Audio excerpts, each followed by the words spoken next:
Alors, Davbet, Amoud Aleph, dernière ligne, Ravashi, Kachale, des Rabbi Yehuda, à des Rabbi Yehuda.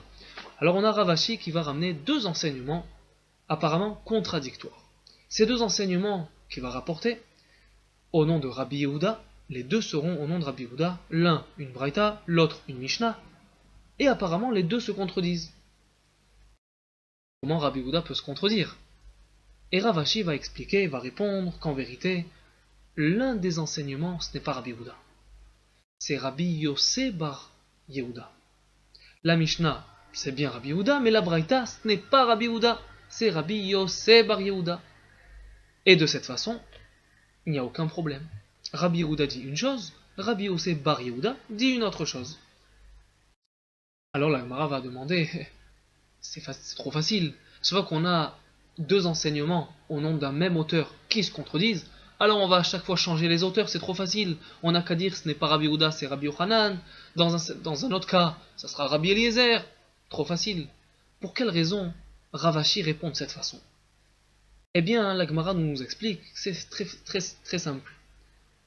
Ravashi avait déjà entendu cet enseignement. L'enseignement, cette braïta. Cette braïta, il l'avait entendu au nom de Rabbi Yehuda, et certains l'enseignaient au nom de Rabbi Yossé bar Yehuda. Et quand il a vu cette Mishnah qui se contredit avec cette braïta, il a fait ce rapprochement. Il s'est dit, bien, je comprends tout. Eh bien, c'est pas Rabbi Yehuda, mais c'est Rabbi Yossé bar Yehuda. Ceux qui l'enseignent au nom de Rabbi Yehuda, ils se trompent. C'est pas vraiment Rabbi Yehuda, c'est Rabbi Yossé bar Yehuda.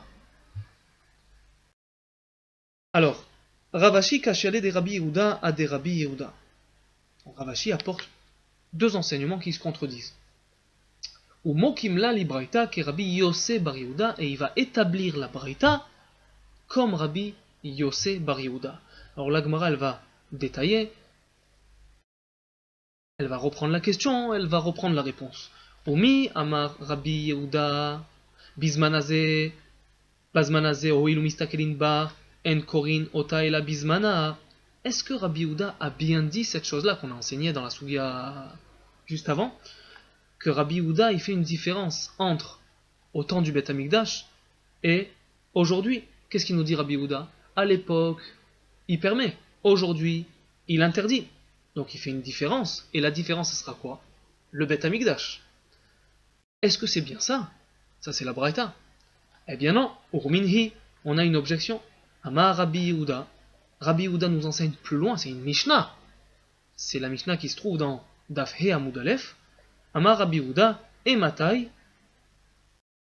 Quand est-ce que l'on va déplacer la lecture de la Megillah? On va pas se référer au temps du Beth Amikdash, mais à autre chose. Makom shenichnasin bashinu vachamishi. Aval. Makom she'en nichnasin bashinu vachamishi. En korinot ha'ela bizmana. Alors qui est-ce qui liront, qui est-ce qui déplaceront la lecture de la Megillah? Uniquement les gens qui fourniront de la nourriture toute l'année aux grandes villes, le lundi et le jeudi. Eux, ils auront une récompense. Ça sous-entend quoi? Tant au temps du Beth Amikdash que Bismanazé. Il ne fait pas de différence entre le Beth Amikdash et aujourd'hui. Makom shenichnasin bashinu bachamishi miya karinan va afilu bazmanazé. Donc tous ceux qui rentreront, qui apporteront du mazon, de la nourriture aux grandes villes, uniquement eux pourront avancer la lecture de la Megillah. Ça sous-entend aussi bien à l'époque du Beth Amikdash que à cette époque, aujourd'hui. Donc, on voit une contradiction. D'un côté, une Mishnah, d'un côté, une Braïta. Deux raisons différentes. Et la Gemara va expliquer la réponse. Umukimla li Braïta ke Rabbi Yossé bar Yehuda. En vérité, il va établir la Braïta comme Rabbi Yossé bar Yehuda. Donc la Mishnah dans Daf He Amud Aleph, elle est juste. Elle est enseignée au nom de Rabbi Yehuda, qui enseigne que uniquement ceux qui fourniront la nourriture aux grandes villes, eux, déplaceront la lecture de la Megillah. Donc, il n'y a pas de différence entre l'époque du Beth Amikdash et l'époque après le Beth Amikdash. Et la Braïta qui enseigne que la différence, quand est-ce qu'on lira? Eh bien, c'est fera la différence entre le Beth Amikdash et la destruction du Beth Amikdash, après la destruction, eh bien ça sera Rabbi Yossé Bar Yehuda. Donc ce sont deux avis différents.